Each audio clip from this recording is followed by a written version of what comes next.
Hello, I'm Andy Oakley on New Zealand Issues. Today I want to talk about why I made a Treaty of Waitangi claim in 2013 and how corrupt our justice system really is. As some of you will already know, I'm the author of Cannons Creek to Waitangi, a book that traces my journey from growing up in Cannons Creek, New Zealand's poorest suburb, to why I made a Treaty of Waitangi claim to the Waitangi Tribunal in 2013. The idea of making the claim came after a period of researching New Zealand history. I'd made the discovery that at the time of the writing and the signing of the Treaty of Waitangi, there was no collective of people known as Māori people in New Zealand. Now, with this information, I carefully researched the drafting process in the days leading up to the final English draft of the treaty, which was written by James Busby. Considering that in 1840, the idea that the separate 600 or so tribes and people of New Zealand were one people didn't exist, I was particularly interested in who the treaty was addressed to, as it certainly couldn't have been Māori. I found that when Captain Hobson or his secretary James Freeman, who both had little knowledge of New Zealand, were making notes for early drafts in the preamble, which is where the addressee is noted, they used the term to the native chiefs and tribes of New Zealand. However, with Hobson's sick and Freeman's unsuitable royal style of writing, it was James Busby, the British resident, who was much more familiar with the people of New Zealand, who wrote the English draft. In terms of who the treaty was addressed to, he specifically removed all of the references to natives and replaced them with the chiefs and the people of New Zealand. Now, the fact that he specifically removed the word native could only have been because he knew the treaty had to be addressed to everyone, including the 2,000 or so British, French, American and anyone else who lived here. Now, my research also showed that the word Māori with a small m, as it was used in the treaty, simply meant ordinary.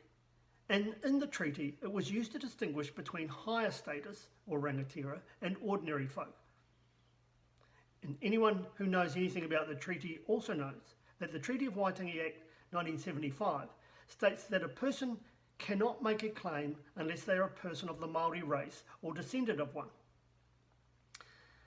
Now, apart from that being a racist piece of legislation and the treaty not being addressed to Māori at all, because they didn't exist then, there's no definition of what a Māori with a capital M is. Which is a problem for the Waitangi Tribunal because although they acknowledged my claim once I sent it, they wrote back stating that for them to act, they needed more information. And in particular, they said the Act defines a Māori as a person of the Māori race, and that I did not appear to meet this criteria. They wanted to know who my mother and father were, or my whakapapa. Well, I immediately wrote back to them and said that I had already given them 22 different definitions of how I was a Māori in my claim, and that they had ignored all of them. Instead, they wanted me to prove I'm a person of the Māori race, which I gather must be a different thing.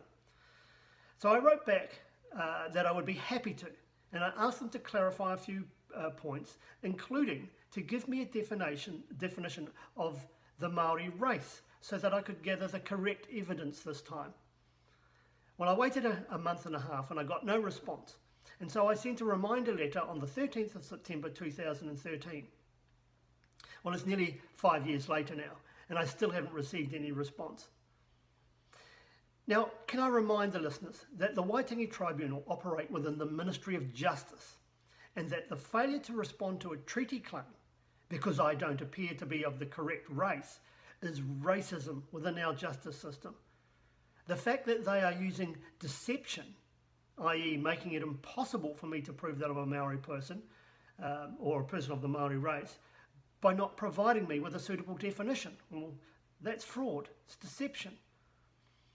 In fact, the Treaty of Waitangi itself is fraudulent because unlike the English draft of the treaty's preamble, which is clearly addressed to the chiefs and people of New Zealand, in the preamble of the Act, it states that on 6 February 1840, a treaty was entered into at Waitangi between Her late Majesty Queen Victoria and the Maori people of New Zealand.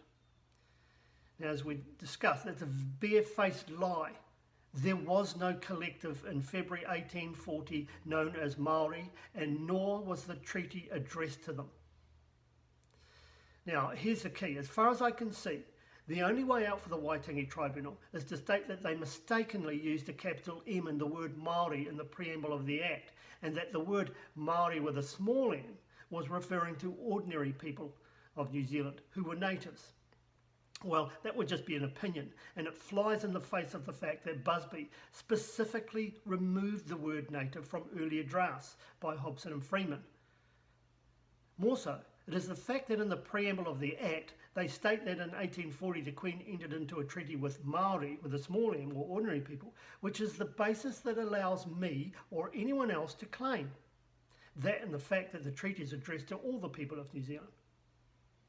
So hopefully you can now see that the Treaty of Waitangi Act is a sham, and the enactment of it by the Waitangi Tribunal is nothing short of blatant racism. And both of those things throw doubt on every single treaty claim made on the basis of that act.